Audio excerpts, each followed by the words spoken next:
G'day legends, how was everyone's weekend? How did you go on Supercoach? Did your team win? Unfortunately my team did not, and we won't go into that because I was one of the loathsome ones watching it till the end because I was brought up to not leave or stop watching your club play regardless of whether they're getting smashed or winning.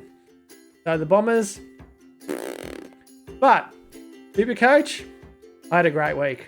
Let's get straight into it. So I've got the chicken wings, or the chicken drumsticks falling on my page. I got the 2 from 2. Again, next season I'm hoping to get to 10 leagues, but the 2 from 2, very excited about that. I reckon that's pretty cool. Bit of a review on how my team went. So we'll check out the AFL home. I got 2,306, which is top 3%. Top 3% is the best I've been for a long time. I'm very optimistic on how my team is looking. A projected score of 24,000. If only 2,428 for next week. If I can get my captain right, which unfortunately I didn't, but I didn't get a bad score. I just didn't get a great score. My rankings have all improved, which I'm excited about. And I'm happy to say we've got some trades we're looking at to even increase this team even better. So I think my team, I've already done my trades, so I might go back, I'll undo my trades that I originally had. So I was looking at trading out DeConing, McCartan and McDonald. I think those three, well, McDonald isn't doing much, but McCartan and DeConing have increased really, really well, but I'm looking at getting rid of those guys and bringing in a couple of players who are about to increase their value in Carmus and Thompson. And Green from Greater Western Sydney I thought would be my next premium upgrade. But again, these are the ones I was playing around with. I actually forgot I had it set before recording this, but I am going to reverse my trades. So starting from the back line, Sicily had an amazing game, 141 short, not up to his magnificent scores, but 88. I mean, he still went up in value. Crisp 100. He decreased a little bit of his break even on his. I think he's got a pretty big break even coming up, 108, and same with Short, 138. Doherty, he did really well with 108. Decreased a little bit, but again, he's going to consistently get 108, 110, sometimes 120. Hewitt being back on the ground was awesome. 121. Just keep playing, buddy.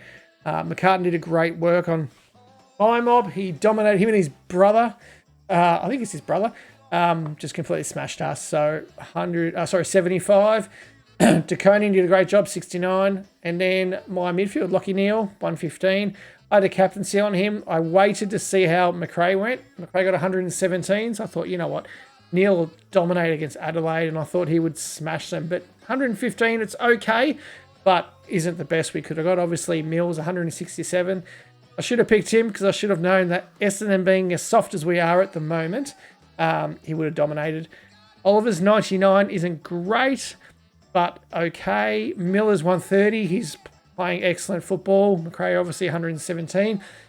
Cripps, he had a terrible first quarter. I think he had like 8 possessions and not one possession hit a target. He was on like -5 for a long, long time. He got to 83, which I thought was quite lucky in 3 quarters of football. If he had just hit some targets with those first bunch of kicks, he would have got over 110.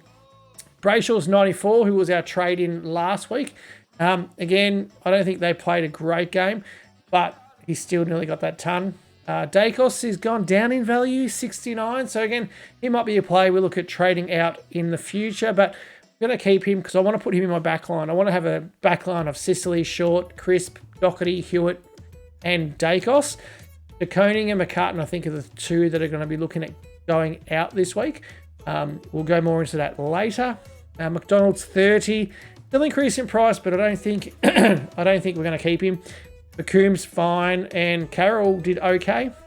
My Ruckman, Bruce, 120, keeps increasing. Hayes, again, he increased in value. 55 isn't great, but they're sort of just under $300,000 value that we're looking at trading now. The 300 to 350, just like Dixon, our other ruckman off the bench. They just wasted money. I could get that. I could use that money to upgrade players. So they're definitely the guys who we're looking at. Dunkley's 118 was great. Heaney 92, decreased a little bit, but that's fine. Cogs is 37. Not too sure what's going on with him. If anyone actually has any comments, please let me know. I'm sort of trying to find out whether or not he got injured, but I just think he had a bad game. Butters finally got more than 100. Still decreased in value because his break-even is stupid. No, he's breaking only 91. I'm sure his break-even was way bigger than that last week. But, I mean, at least 91. He may increase in value again if he can hit 100 this week. Jackson finally got the better of the ruck duel between him and Gorn, so 99. Nick Munn had a slightly less of an impact. I don't think Essendon, anyone did well, apart from probably Darcy Parish.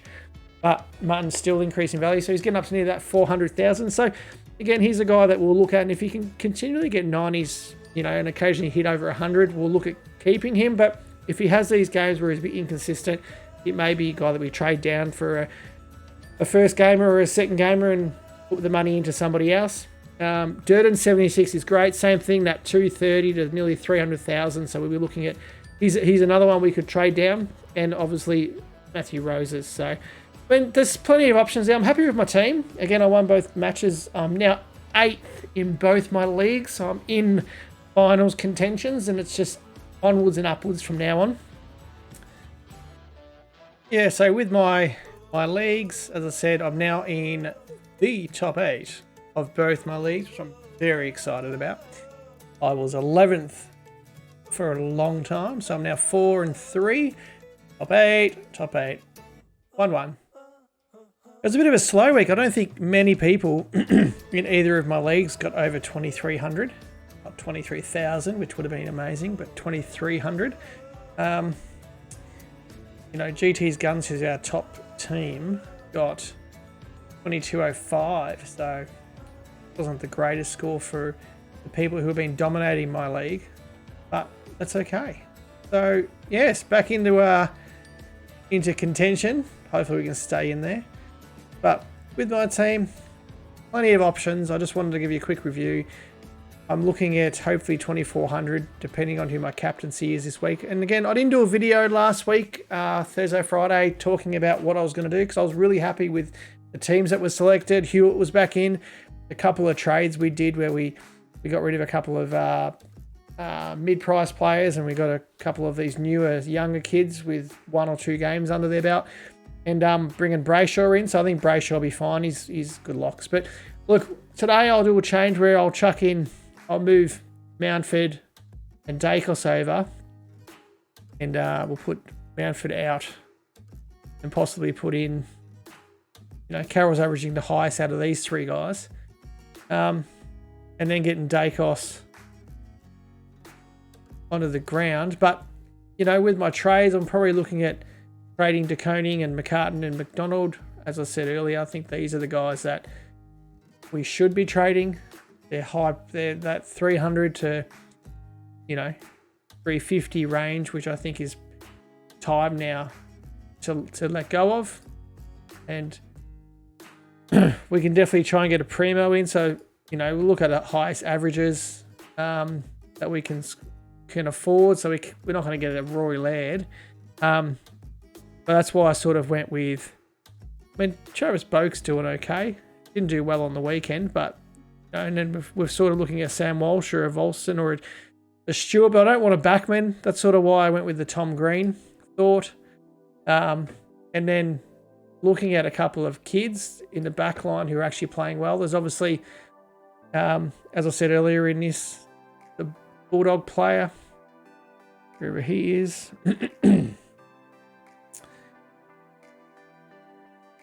Played his second game, kicked a couple of goals as well. So really, really good to watch.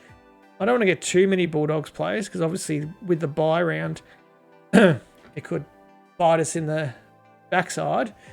And then I guess we could probably look at someone like a Sam Skinner who didn't play obviously, but Rory Thompson's played his second game.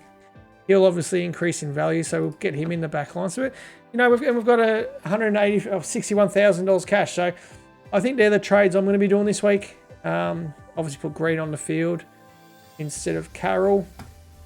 I don't want to play, again, next week I'll look at letting go of Dixon, trying to get another ruckman who's worth less, maybe upgrading, you know, Nick Martin or Durden.